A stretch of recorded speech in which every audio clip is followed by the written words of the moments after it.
용이 나오죠. 요한계시록 12장에는 이제 용이 뭔가, 여기는 확실하게 해석이 되어 있습니다. 9절에 보면 옛뱀 곧 마귀라고도 하고 사탄이라고도 하며 온천하를 꿰는 자다, 이렇게 소개가 되어 있어요. 그 용에 대해서는 왈가왈부할 필요 없이 영적 존재고, 우리의 가장 큰 적의 대장인 사탄이구나 생각하면 되겠습니다.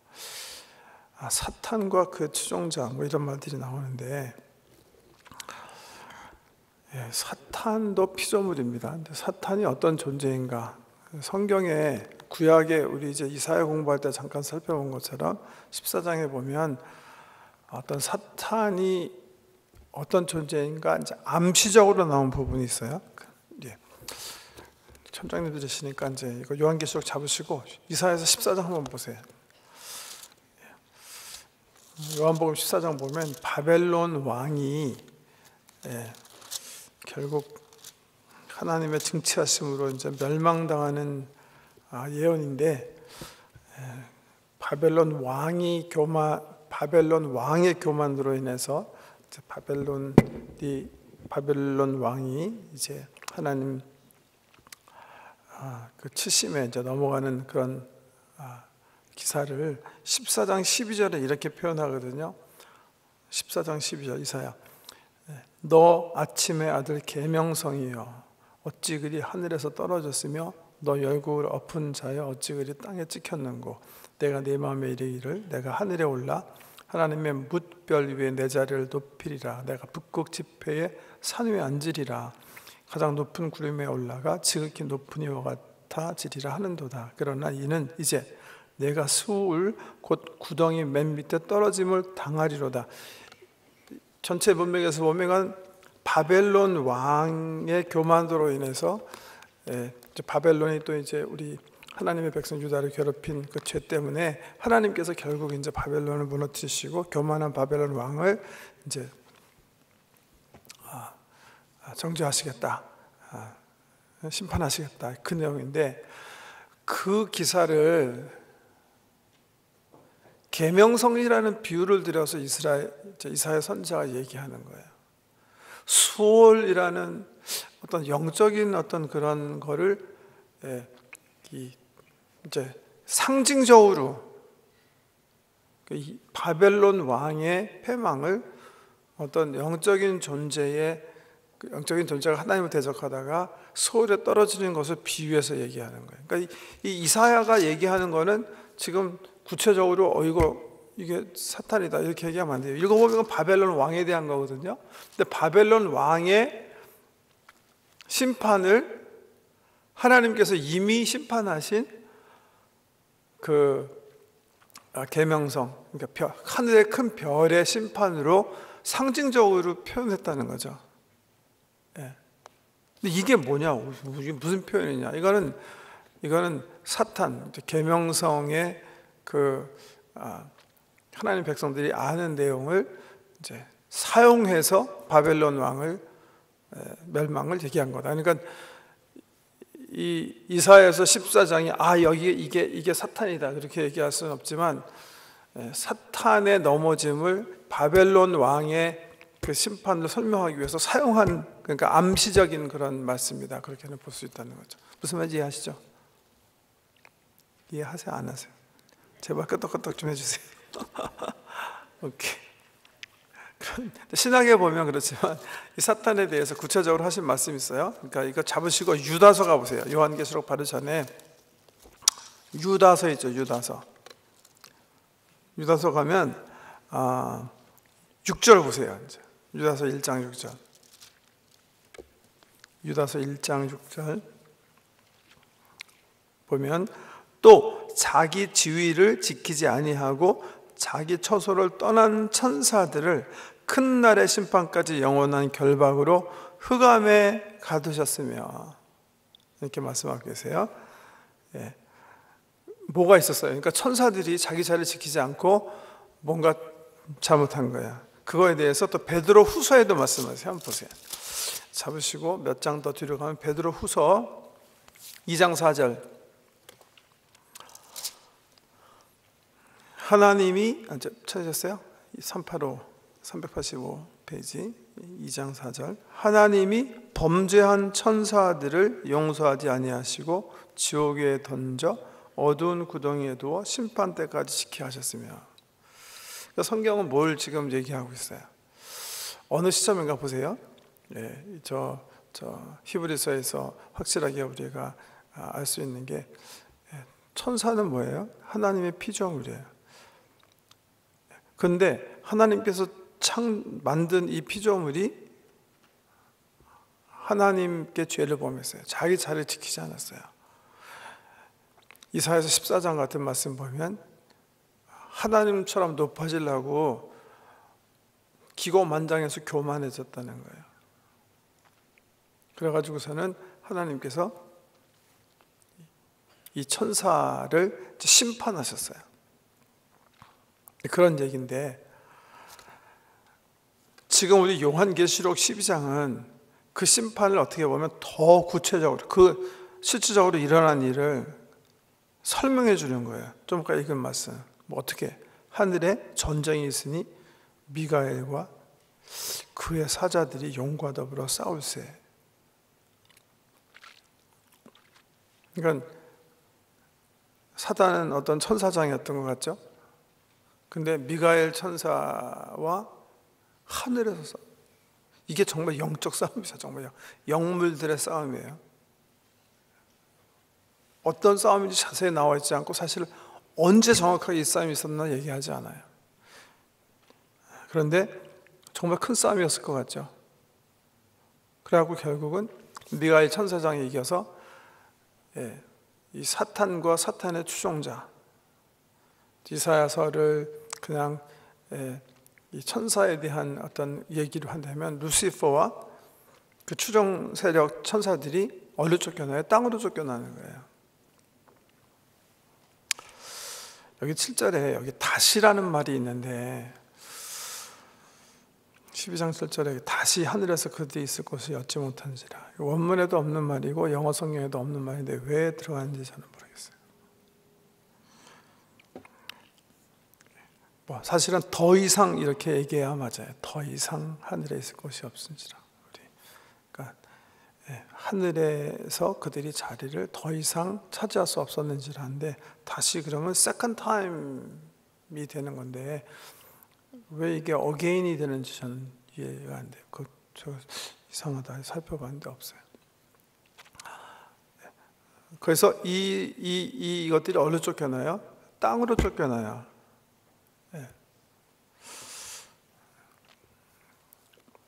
근데 그 땅에 누가 태어나게 되죠? 아담과 하와가 이제 태어나게 되는 거예요. 근데 그 사탄이 아담과 하와를 찾아왔을 때 하나님 말씀대로 아담과 하와가 선택해서 하나님을 섬겼으면 좋은데 그러지 못하고 게임에 빠져가지고서는 하나님을 배반하고 사탄과 친구가 되죠. 그게 이제 우리 성경의 시작입니다.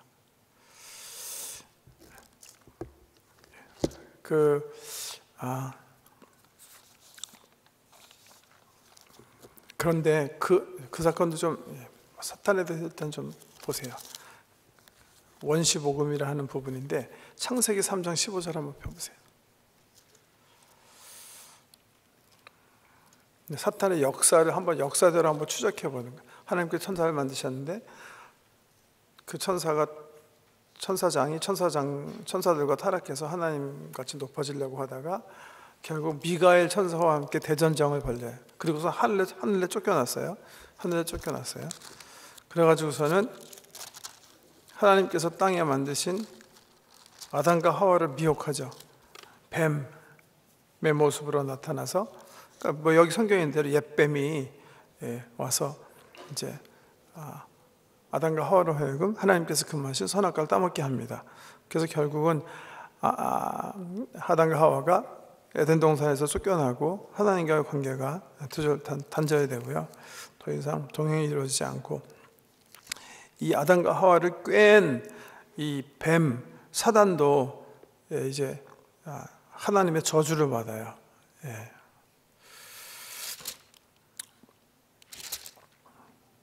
'그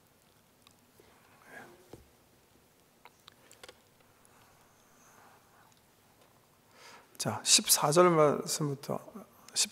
말씀부터 읽을게요. 3장 14절. 여호와 하나님이 뱀에게 이르시되 내가 이렇게 하였으니 내가 모든 가축과 들의 모든 짐승보다 더욱 저주를 받아 배로 다니고 살아있는 동안 흙을 먹을지로나 내가 너로 여자와 원수가 되게 하고 내 후손도 여자의 후손과 원수가 되게 하리니 여자의 후손은 내 머리를 상하게 할 것이요 너는 그의 발꿈치를 상하게 할 것이니라 하시고, 이거를 신학자들은 이제 원시복음이다 그런 말로 표현해요. 성경에 나와 있는 예수님에 대한, 메시아에 대한 가장 최초의 예언이다. 그래서 이제 원시복음이다 그런 말 하는데, 왜 그런지 아시겠죠? 여기 이제 여자는 이제 구약 교회가 되는 거고 여자의 후손은 누구죠? 우리 예수님이에요.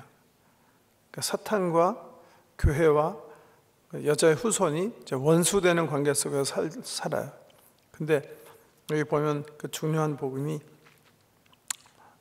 뱀이 여자의 후손에 뭐 어떻게 하겠다고요?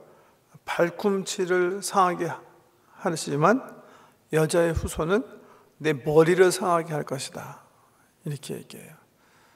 그러니까 우리 예수님과 이 사탄과 이제 큰 대결이 벌어질 건데, 사탄은 이 여인의 발꿈치를 깨물지만 예수님은 여자의 후손, 그러니까 예수님의 발꿈치를 물게 되겠지만 예수님은 사탄의 머리통을 칠 것이다, 머리를 상하게 할 것이다, 그렇게 얘기해요. 이 머리를 상하게 할 것이다. 이것도 먼저 학자들이 이 상하게 한다는 그 단어를, 헬라어를 연구하는 학자들 말을 이렇게 읽어보니까 이 말이야말로 정말 수장의 머리를 쳐서 결박한다라는 의미가 있더라고요. 오케이.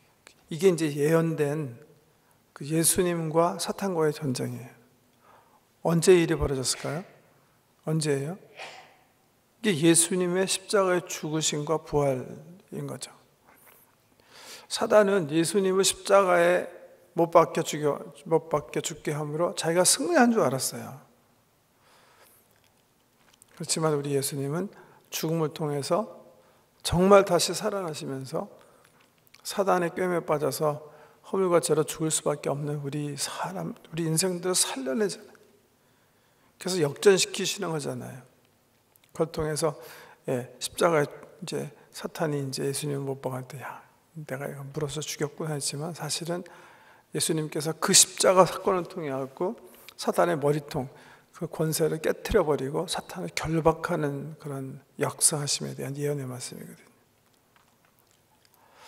그래서 이 예언의 말씀을 신약에서는 여러 가지로 인용해서 그렇게 예수가 승리했다, 예수가 결박하셨다, 이기셨다, 이런 말로 이렇게 표현되는 거예요. 그런 표현들이 이제 계시록에 나오는데, 계시록으로 돌아와서 한번 살펴보겠습니다. 십자가의 사건. 요한계시록 20장 2절 말씀 한번 가보세요.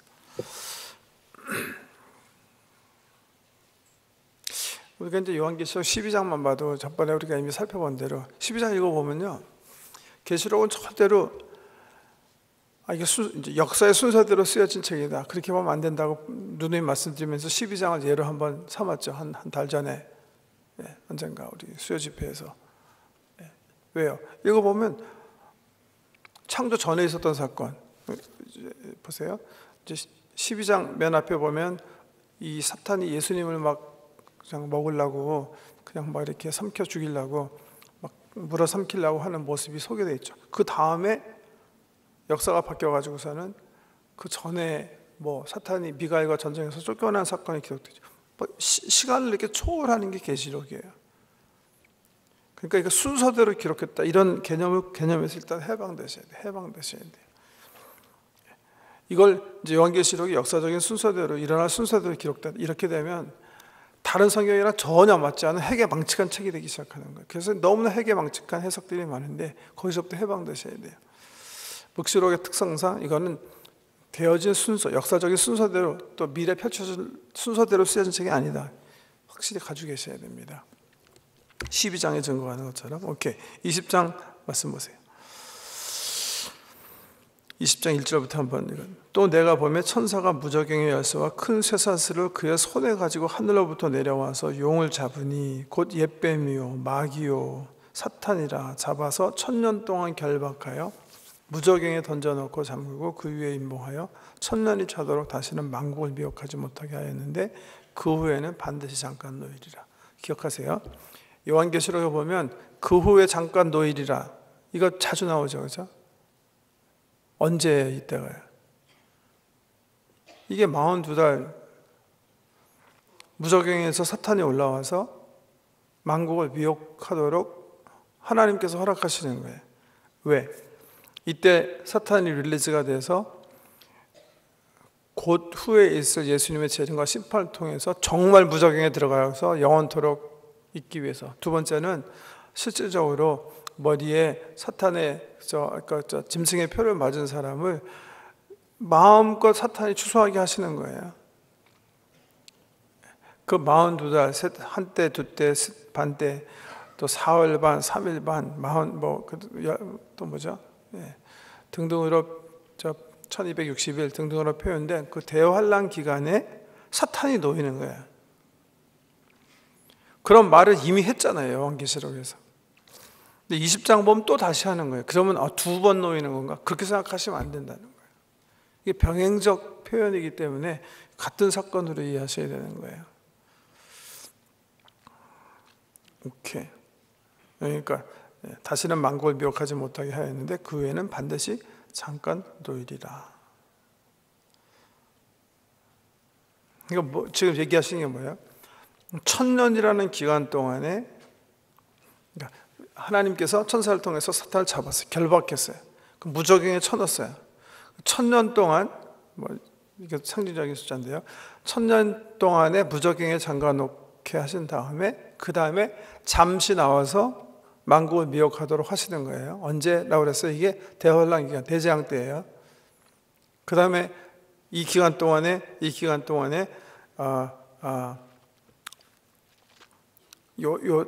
저 대환란 동안에 그러면 그 나와가지고 사탄은 뭐 하나? 7절 보세요. 7절.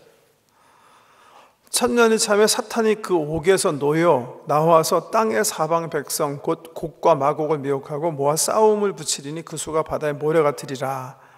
그들이 지면에 널리 퍼져 성도들의 증거 사랑하시는 성을 두르매 하늘에서 불이 내려와 그들을 태워버리고 또 그들을 미혹하는 마귀가 불과 유황 못에 던져지니 거기는 그 짐승과 거짓 선지자도 있어 세세토록 밤낮 괴로움을 받으리라.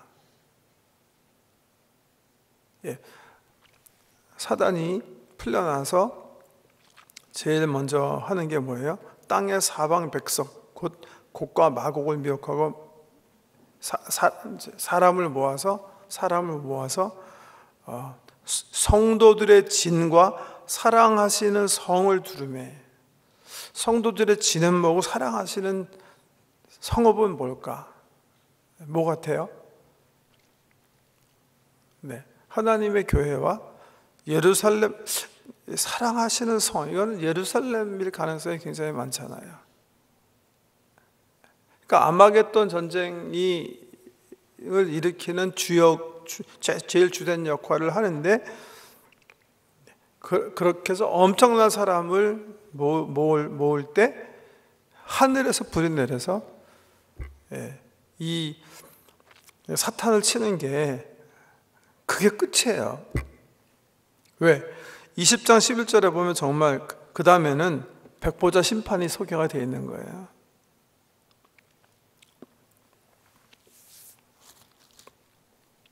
자, 사탄의 어떤 일단 제가 이렇게 컨디션 할게요. 제가 이해한 저는 제가 계시록 다 이해했다고 생각하지도 않고 제가 성령님이나 우리 하나님에 대해서 다 혼자 다 이해했다고 생각하지 않아요. 제가 실수할 수도 있고 또 계시록도 마찬가지고 종말론도 마찬가지고 성령론도 마찬가지고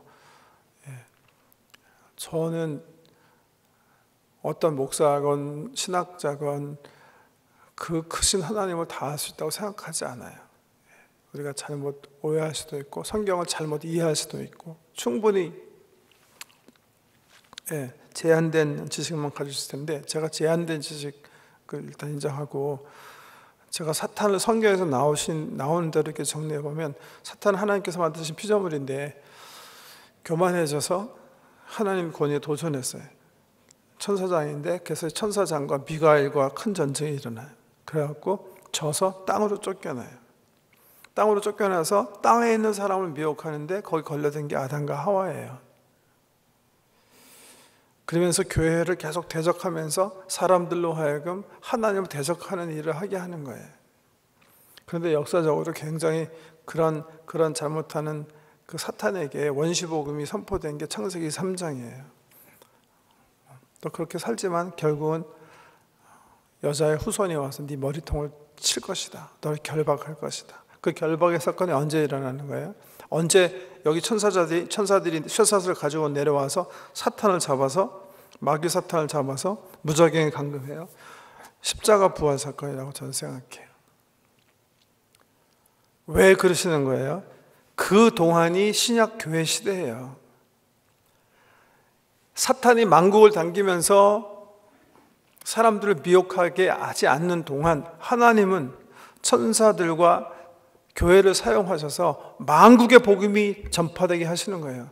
땅끝까지 이르러서 예수 그리스도의 피 묻은 복음이 전파되도록 하나님께서 이 사탄을 잡고 계시는 거예요. 무저갱에 가둬두시는 거예요. 그렇지만 사탄과 함께 안 잡힌 것들이 있어요. 그게 뭐예요? 사탄의 쫄개들이에요. 그러니까 우리 가운데 역사하는 건 지금 사탄 아니라고 생각해요. 저는요. 사탄의 졸개들이에요. 사탄의 사자예요. 귀신들이죠. 그런데 이 사탄이 주님 재림하시기 전 대환란 기간, 성경에서 얘기하는 3년 반 전에, 좀 문자적이라고 아니라고 생각해요. 대환란 기간에 사탄이 풀려나게 돼 있어요. 그리고 사탄이요, 적그리스도와 거짓 선지자 사용해서, 그러니까 사실은 이제 좀 이따 빨리 읽어나가겠지만, 사탄이 적그리스도의 모습으로, 그러니까 바다에서 올라오는 짐승으로 이 세상에 출현할 거예요. 옛날엔 옛 뱀의 모습으로 왔지만 적그리스도의 모습으로. 그리고 거짓 선지자와 함께 정말 만국을 미혹할 거예요. 이때는 정말 예수 믿기 힘들어진다는 것보다 교회가 엄청난 박해를 받을 거예요. 우리가 지난주에 살펴본 것처럼 교회가 핍박을 받아서 예수님처럼 거의 순교지경에 이르게 될 거예요. 그렇지만 이 기간은 한편으로는 하나님께서 믿는 사람들을 추수하는, 그러니까 알곡과 가라지를 가르는 중요한 기간이기도 해요. 사탄은 사탄대로 이마에 666, 그러니까 짐승의 표를 맞은 사람들을 추수하는 거예요. 그리고 하나님 나라와 전쟁을 벌이는 거예요. 그 3년 동안. 하나님은 왜 이 사탄을 다시 세상에 허락하셔가지고 만국을 미혹하게 하시는가? 결국 여기 성경에 보면 심판하시기 위해서요. 영원히 사탄과 사탄의 귀신들과, 그리고 쫓기로 결심해서 짐승의 표를 맞은 사람을 교회와 가리기 위한 마지막이라는 거예요. 이게 사탄에 대한 어떤 그 성경의 요한계시록의 흐름인데, 왜 그게 잘 안 보이게 하는가? 제가 반복해서 말씀드리지만 병행적 표현 때문에 그러는 거예요. 20장에 예를 들면 만국을 미혹하지 못하게 하는데 그 후에는 반드시 놓으리라 하는 이런 표현들이 이미 앞에 나와 있는 표현을 다시 재차 설명한다는 것을 기억하시면서 읽어야 되는데, 그렇지 못하고 이게 순서대로 펼쳐지는 사건이 연쇄적인 그런 기록이다 생각하면 막 사탄이 들어갔다가 나왔다가 정말 난리를 칠 수가 있습니다. 오케이. 자, 이제 성경 말씀으로 돌아가서 이제 쭉쭉 읽으면서 이게 무슨 뜻인가.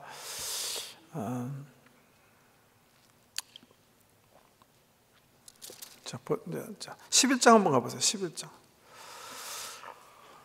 11장 기억하시죠? 이제 두 증인의 얘기인데 42달 셋대 반 나오고 등등 나오는데 7절에 보세요. 그들이 그 정을 마칠 때 무저갱으로부터 올라오는 짐승이 그들과 더불어 전쟁을 일으켜 그들을 이기고 그들을 죽일 터인즉, 무저갱으로 갇혀있던 짐승이 올라오죠. 병행적으로 본다는 것은 10장에서 한번 올라온 다음에 나중에 또 살아났네 그렇게 보면 안 된다는 것 제가 설명드리려고 그러는 건데, 여기 이제 10장에 계속 나오는 이 사흘 반, 42달 등등 이 기간 동안에 교회는 복음을 위해서 죽은 힘을 다해서 세상을 향해서 성령의 능력으로 증거하고, 이때 사탄이 인카네이트 하는 것 같이 이제 그 본문에 이제 13장에 나오는데 나와서 교회를 막 심각하게 핍박하는 그 모습을 같은 기간에 벌어진 일을 여러 가지 각도에서 이렇게 표현하는 거고, 그렇게 이해해야 되겠다 그런 말씀입니다. 12장 1절 말씀부터 이제 보세요. 이제 읽겠습니다. 하늘에 큰 이적이 보이니 해를 옷 입은 한 여자가 있는데 그 발에는 달이 있고 그 머리에는 12별의 관을 썼더라. 영광스러운 모습이에요. 그 여자가 아이를 베어 해산하게 되며 아파서 애를 쓰며 부르짖더라. 하늘에 또 다른 이적이 보이니 보라, 한 큰 붉은 용, 이거는 사탄이죠. 9절에 해석해놨으니까. 머리가 7이요 뿔이 10이라. 그 여러 머리에 7 왕관이 있는데 그 꼬리가 이제 이것도 나중에 또 설명해요. 이거요. 17장인가요? 17장인가? 머리에 대한 설명이 또 나와요. 그때가 자세히 보기로 하고요. 그 꼬리가 하늘의 별 3분의 1을 끌어다가 땅에 던지더라. 용이 해산하려는 여자 앞에서 그가 해산하면 그 아이를 삼키고자 하더니 여자가 아들을 낳으니 이는 장차 철장으로 만국을 다스릴 남자라. 그 아이를 하나님 앞과 보좌 앞으로 올려가니라. 오케이. 이 아이에 대한 설명이 나왔네요. 이 아이가 누구예요? 장차 철장으로 만국을 다스릴 남자라. 누구예요? 우리 예수님 얘기하는 거잖아요. 예수님을 누가 죽이려고 그래요? 잡아먹으려고 그래요? 용이 잡아먹으려고 하잖아요. 용이 잡아 삼키려고 하잖아요. 누가 나면 영광스러운 이 12별의 관을 가진 여자가 낳으려고 하는 아이들, 12별의 영광을 가진 이 여자, 예수를 낳은 여자가 누굴까요? 캐톨릭에서 마리아입니다 그렇게 생각하겠죠. 그거는 그 머리에 12별도 제대로 이해 안 했기 때문에 그렇겠죠. 뭐를 보는 거예요? 이거 구약교회를 보는 거예요. 하나님의 선미 이스라엘. 하나님께서 이 예수님을 이 땅에 보내시기 위해서 이스라엘 선택하셔가지고서는 얼마나 많이 정말 제대로 정말 이렇게 말씀대로 살지 못하는 이스라엘 가지고 끙끙 전전하시면서 수천 년의 역사를 이끌어 나오셨어요. 구약교회가 하나님 계획하시고 약속하신 대로 예수 그리스도를 해산하는 모습이 이렇게 표현되어 있는 거예요. 그런데 어떻게 됐어요? 너무 간단하게 나오죠. 5절 하반절에 보면 그 아이를 하나님과 그 보좌 앞으로 올려가더라. 뭐 얘기하는 거예요? 승천하는 거 얘기하는 거예요. 이렇게 계시록은 이게 이래서 좀 이해하기 힘든 거예요. 남자 소개하자마자 여기 삼키려고 그러는데 좀 십자가도 얘기하고 뭐 부활도 좀 이렇게 얘기하면 좋은데 그냥 본대로 저 요한이 얘기하는데 아이가 하나님과 그 보좌 앞으로 그냥 올라와요. 승리한 거예요. 승리. 그 여자가 광야로 도망하며 거기서 1260일 동안 그를 양육하기 위해서 하나님께서 예배한 곳이 있더라. 좀 아까 읽었고요. 8절부터 9절까지는 지금 1절에서 6절에 기록된 사건보다 훨씬 전에 있었던 사건 기록하는 거예요.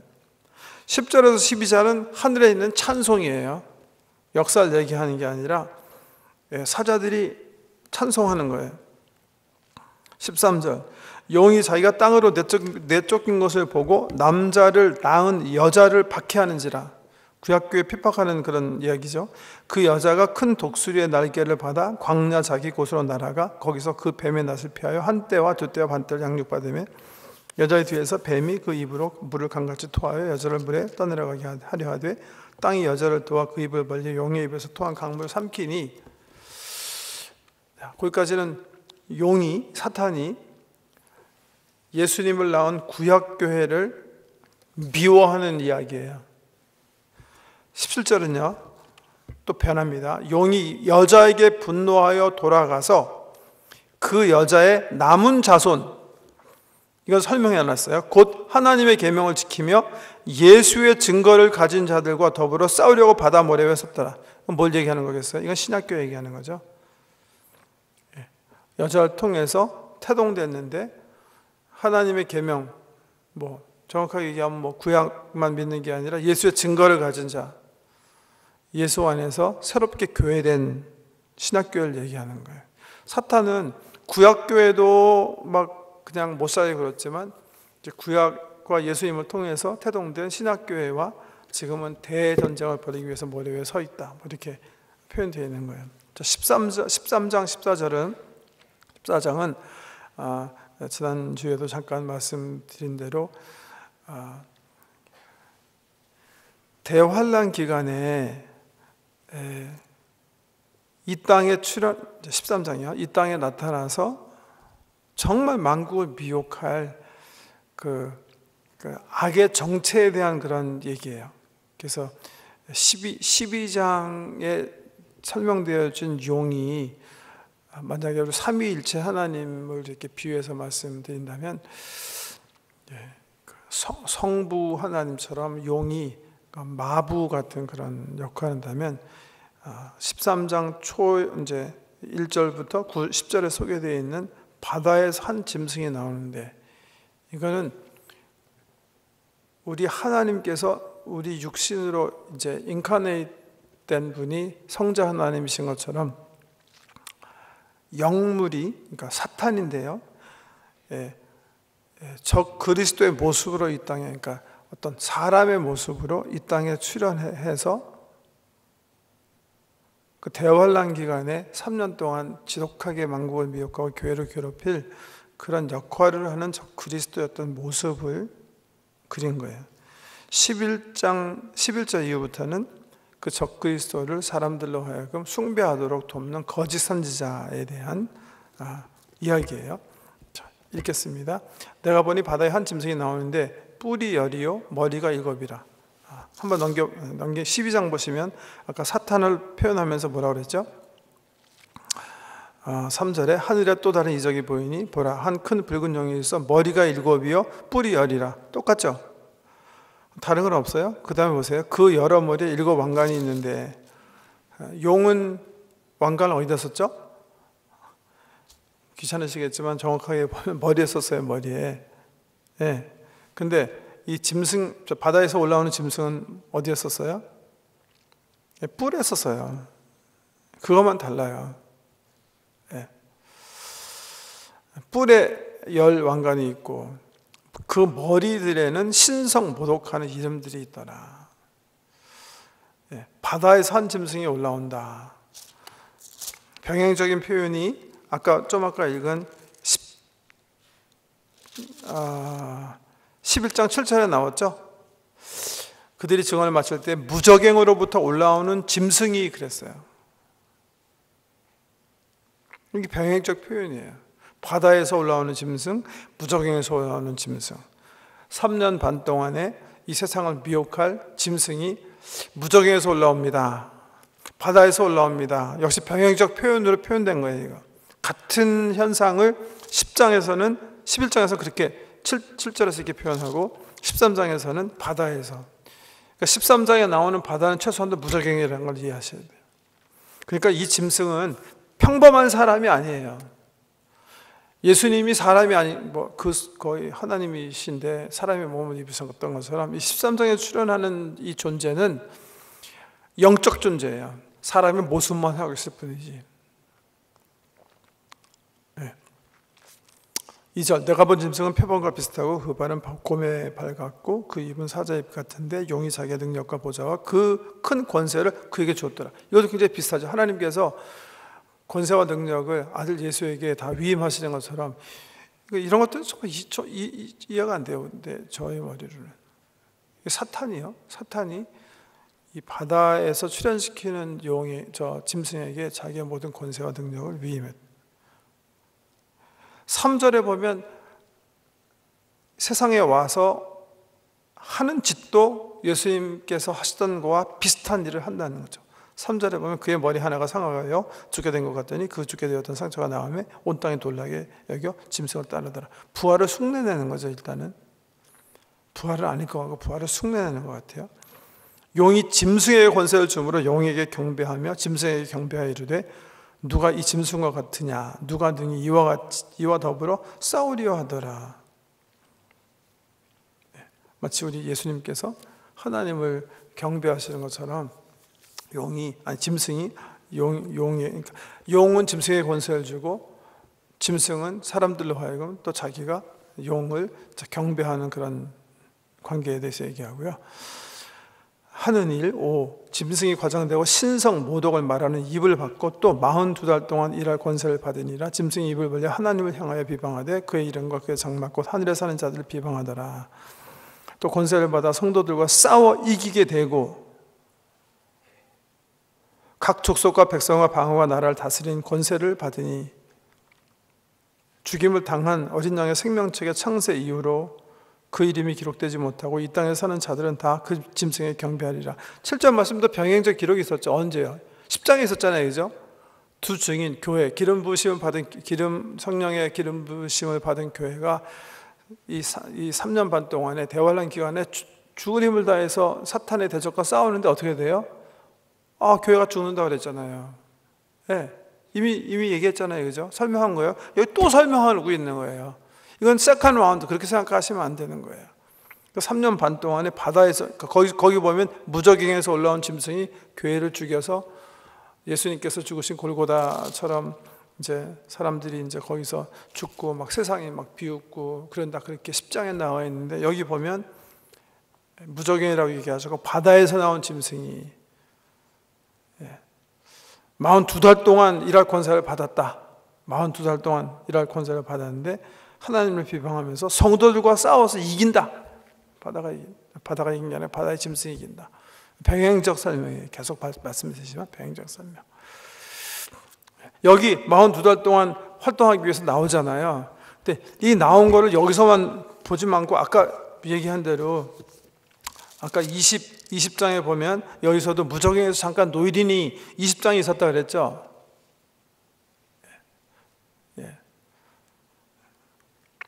아까 우리가 살펴봤죠. 옛뱀이 잡혔는데 다시 릴리즈 됐다. 무저갱에서 이제 릴리즈 돼서 막과 그 전쟁을 펼치기 위해 세상 성도들을 치기 위해서 곡과 마곡을 미혹하고 전쟁을 일으키기 위해서 사람들을 모았다 했잖아요.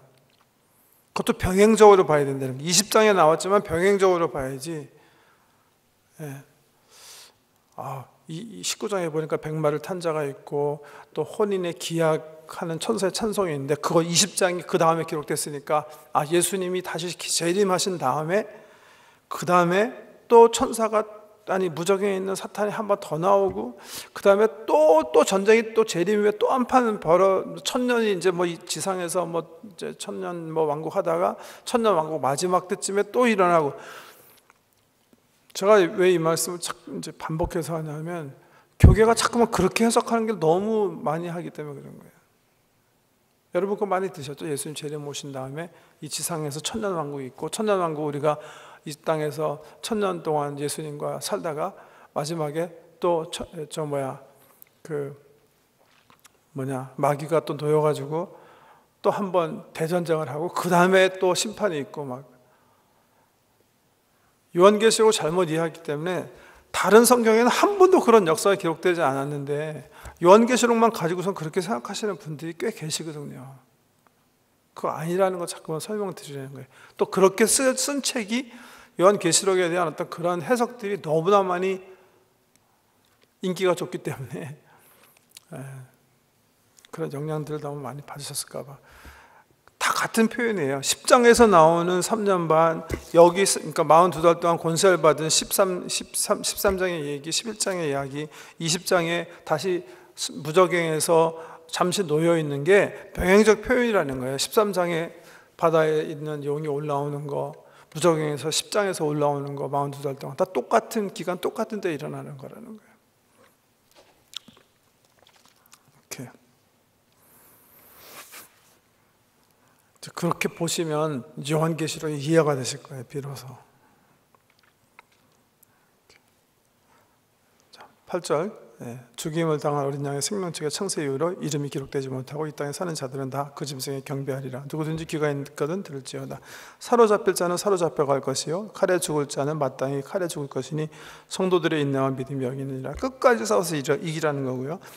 11절 내가 보매 또 다른 짐승이 땅에서 올라오니 어린 양같이 두 뿔이 있고 용처럼 말을 하더라. 용은 뭐였죠? 사단이에요. 그러니까 이 바다에서 나온 이 적그리스도도 그렇고 거짓 선지자도 그렇고 성도님들이 잘 판단하셔야 되는데 뭘 가지고 판단하면 될까요? 이분들의 입이에요. 입이요. 신성 모독하는 입이에요. 하나님, 거룩하신 하나님을 이렇게 업수히 여기는 그런 입들을 가지는 것들이에요.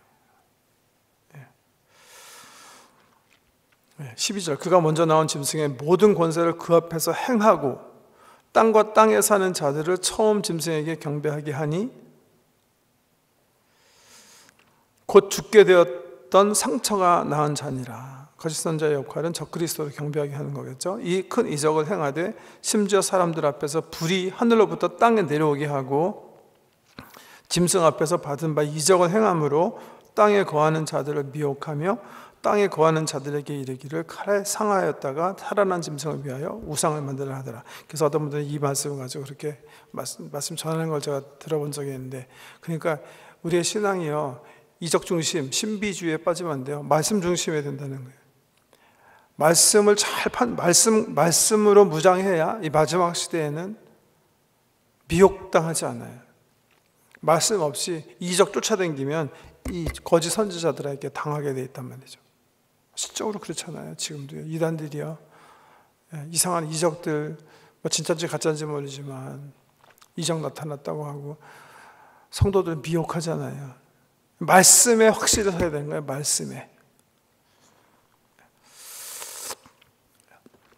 15절 그가 권세를 받아 그 짐승의 우상에게 생기를 주어 그 짐승의 우상으로 말하게 하고 또 짐승의 우상에게 경배하지 아니하는 자는 몇이든지 다 죽이게 하더라. 권세를 받아서 짐승의 우상에게 생기를 부여한다. 뭐 엄청난 능력으로, 기적으로, 기사로 세상을 이제 유혹하는 거예요. 그런데 성도들이 보면 다른 게 있어요. 뭐가 달라요? 이들이 말하는 게 하나님을 모독하고 우리 예수님을 모독하는.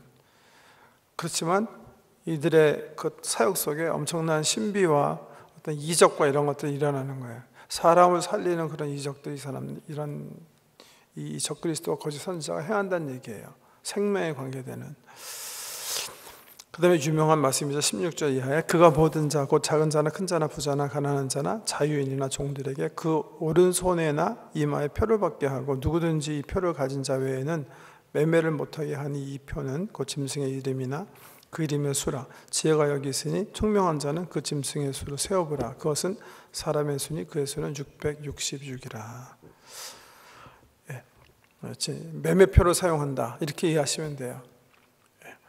여기 이 표를 어디다가 준다 그랬어요? 오른손에나 이마에 표를 받게 한다 그랬죠. 그럼에도 불구하고 어떤 분들은 이거를 이거는 무슨 사람의 이름의 암호의 숫자다. 그래가지고 예를 들면 네로를 이름을 풀면 이거다. 666이다. 또 어떤 사람은 교황이다.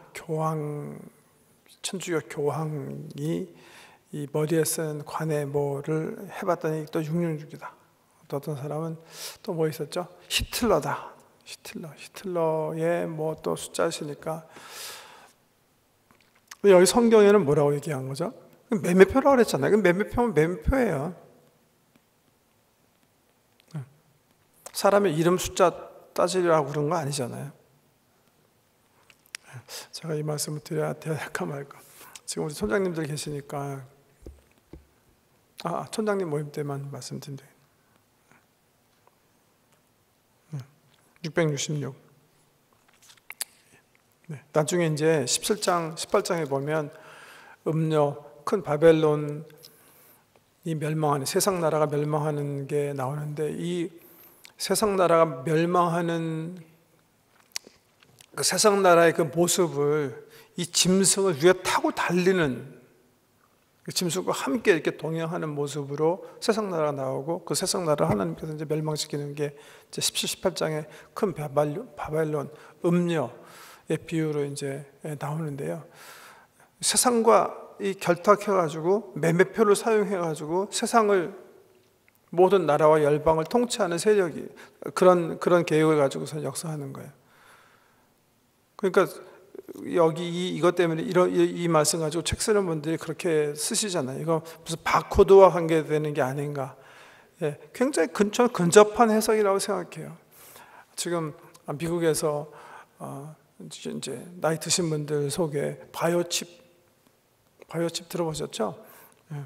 칩스가 뭔지 아시죠? 크레딧 카드 여기 이게 칩 아시죠? 이거 옛날에는 뭐 바코드 그랬는데, 옛날에는 이렇게 뭐 여기 이렇게 코드가 있어가지고 이렇게 코드 읽는 건데, 그건 이제 구닥다리고, 이게 칩스 아닙니까? 칩스. 이 속에 뭐 제가 잊어버렸는데 뭐 엄청나게 많은 정보가 들어가는데, 이거보다 더 작은 칩스를 만들어가지고, 예를 들면 뭐 심장마비 위험이 있거나 뭐 또 약을 계속해서 뭐 이렇게 뭐 투입해야 되거나 이런 것들을 모니터링하면서 건강에 도움을 주기 위해서 이제 제약회사들이 뭐 열심히 해서 만드는 게 바이오칩이에요. 바이오칩. 그러니까 사람들 이렇게 몸속에 이렇게 조금 넣으면 사고가 나는 거 방지할 수도 있고, 또 어디서 정말 셔크 받아서 넘어지셨더라도 살려낼 수 있고, 짐승에게도 이렇게 개한테도 이제 넣으면 걔가 잊어버리지 않고 찾아올 수도 있고, 뭐 여러 가지로 좋은 도구로 사용하는데,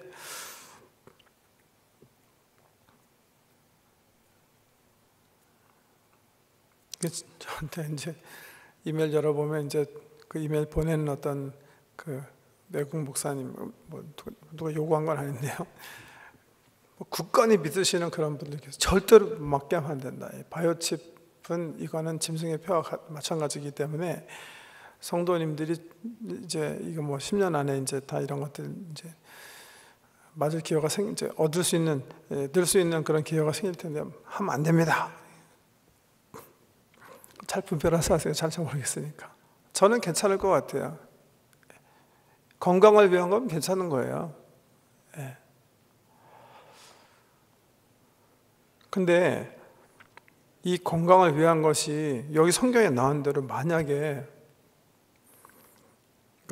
나의 아이디나 뭐 이런 거, 지금 뭐 이 바이오칩이 왜 더 관심이 있냐면 그 테러리스트 때문에 더 관심 있는 거래요.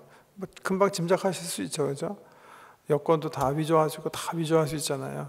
근데 언제 지금 터질지 모르잖아요. 지난주에 불란서에서, 요즘은 이제 또 이슬람 그 테러리스트들이 여자분들이 하도 많이 그 조인을 해가지고 옛날 같지 않게 더 힘들어졌대요.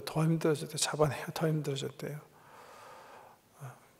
이분들이 다 뭐 얼굴도 다 변화시켜가지고 이제 여권도 뭐 이렇게 다 위조하고 해가지고 들어가서 이제 뻥 하고 막 나는 뭐 알라 이즈 그레이트 그러면서 막 쳐주잖아요. 어떻게 이걸 막을 수 있을까? 그것도 제가 알기로 지금 바이오칩, 그러니까 사람 속에 그냥 생태칩을 집어넣어가지고 아이들이 클리어하게 하는 거예요. 여권 같은 게 다 이제 대치되는 시대가 이제 온다는 거거든요. 그 속에 내 모든 크레딧 정보나, 그러니까 무슨 막 크레딧 카드 위조, 뭐 이거 위조 다 이렇게 하는데, 그 생체칩이, 내 속에 있는 생체칩이 컴퓨터가 그거 알아보고 다 하고, 공상 같은 이야기지만 그런 시대가 이제 온다는 건데, 그런 시대가 오는데 정말 이게 매매로 사용되는 표로 가는 조짐이 있으면 그건 정말 we have to watch. 성경이 얘기하기 때문에 그런 거예요. 저는 이런 이야기들을, 이런 것들을, 그래서 여기 뭐 짐승의 표가 뭐 네로다 히틀러다 이거 얘기할 필요는 없어요. 왜냐하면 이런 일들은 주님 오시기 바로 전 대환란 기간에 펼쳐질 일이지 역사 이전에 펼쳐질 일이 아니거든요. 42달 그 용이 짐승에게 권세를 주고 거짓 선자가 나타나서 펼치는 그 대환란 기간이 있다고 분명히 기록되어 있는데, 히틀러 기간이 대환란 기간이거나 네로 때가 그때였더라면 모르지만 그 당시에는 그렇게 생각했을지라도 그렇게 해석할 수는 없는 거죠.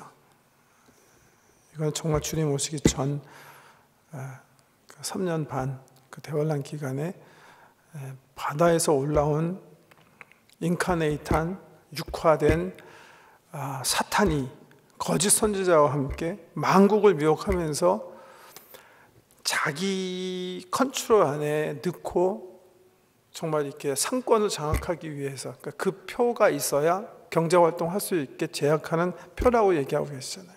그러니까 매매표로 봐야지 무슨 뭐 여기에 붙은 뭐 내로 뭐 교황의 머리에 있는 뭐라든지 이런 것들은 정말 바람직하지 않은 해석이다 그렇게 생각하고, 바이오 칩이나 뭐 생체 칩이나 이런 생체 칩의 관계에 있어서는 지금 뭐 당장 무슨 뭐 건강을 위해서 내가 그런 것을 부착해야 되겠다. 저는 그거 자체는 뭐 잘못된 게 아니라고 생각하고요.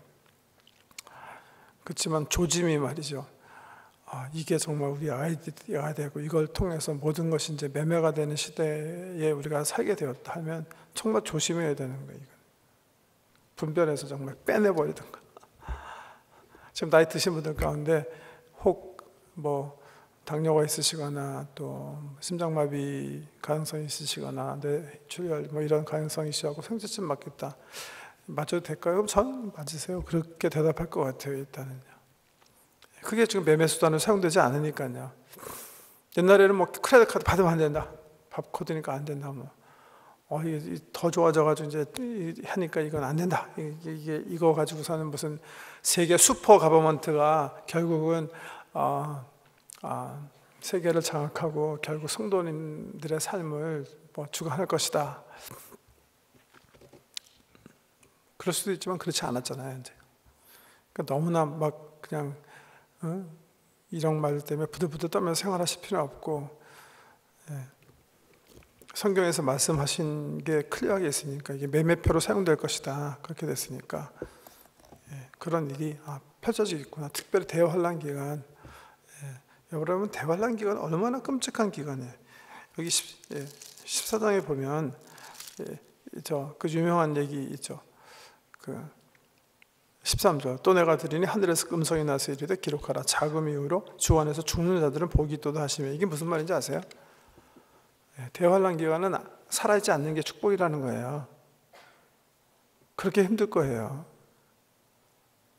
지금 우리가 사는 이런 세상이 아니라는 거예요. 사탄이 정말 다시 무적행에서 노인바 돼서 42달 동안 권세를 받고 적그리스도와 거짓 선지자를 사용해서 교회를 공격하고 우리를 못 살게 굴면, 우리 예수님께서도 얘기하셨죠. 그때 다 도망가라, 다 도망가라. 산으로 다 도망가고 다 도망가라. 그때인데요. 정말 힘든 때예요. 그때 사탄이 이 거짓 선지자 통해서 사용할 것 중에 하나가 이 매매표예요. 매매표. 우리가 지금 이해하기로는 생태칩과 비슷한 거죠. 뭔가 몸속에 들어가서 매매 수단 대용으로 사용할 뭘 사용한다는 거예요. 그 시대가 이르렀나 거죠. 이르렀다고 생각하지 않아요. 그 시대를 향해서 가고 있다고 생각해요. 가고 있어요.